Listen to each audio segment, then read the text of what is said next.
వరకు I don't think Singh sound is difficult. నాకు actually నేను ఏ సినిమా తీసినా I'm going to go with Singh sound.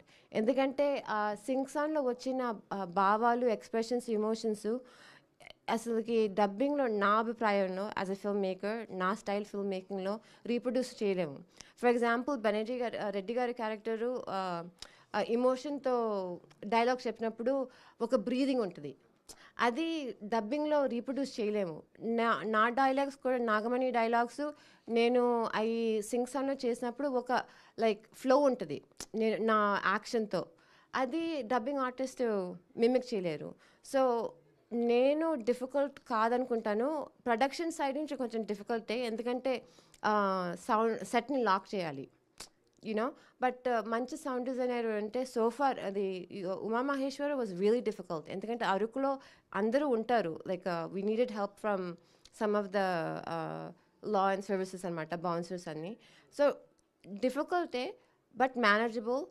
And definitely the difficulties are low compared to what I get artistically. And నేను ఎప్పుడు ఆర్ట్ని first పెడతాను. దానికన్నా ముఖ్యం అందరూ వాళ్ళ లైన్స్ నేర్చుకోవాలి. No actually that's not true. చాలా ఇంప్రూవ్, సింగ్ సౌండ్లో ఇంప్రూవ్ చాలా వస్తుంది.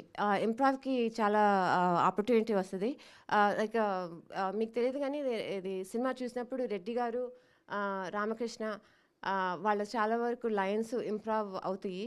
అండ్ దాంట్లో ఒక న్యాచురాలిటీ వస్తుంది. అండ్ యాక్చువల్లీ మొన్న ఒక పెద్దవాళ్ళే చూసినప్పుడు ఇదంతా ఒక ఆల్మోస్ట్ డాక్యుమెంటరీ స్టైల్లో క్యాప్చర్ చేసినట్టు వాళ్ళు యాక్టింగ్ని లివింగ్ లాగా, అదే మనోజ్ గారు, అది రామకృష్ణ అన్నాడు కదా, యాక్టింగ్ ఈజ్ లివింగ్. అది నేను వెంకటేష్ మహా దగ్గర నుంచి నేర్చుకున్నాను. సో ఇట్స్ లైక్ ఆ న్యాచురాలిటీ వస్తుంది. And so sync sound is very important for me. Writer గారు, what is the source of inspiration to tell this story, whether it is fictional or true incident? There's no inspiration. కథ బాగుంది, Ramakrishna character is so funny. కథ first విన్నప్పుడు ఒక పాత బాలకృష్ణ గారి cinema ఉంటుంది, బాబాయ్ అబ్బాయి అని. మీకు ఎవరికైనా తెలుసా? నాకు తెలుసు.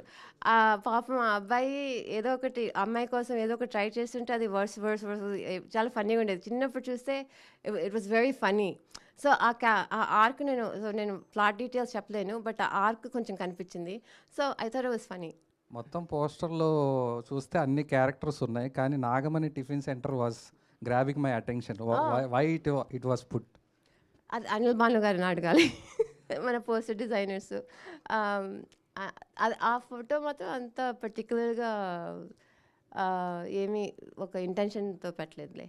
బెనర్జీ గారు, మీరు ఆల్మోస్ట్ 30 to 40 years జర్నీ చేశారు సినిమాతో. What is the observation about the new upcoming director? అదే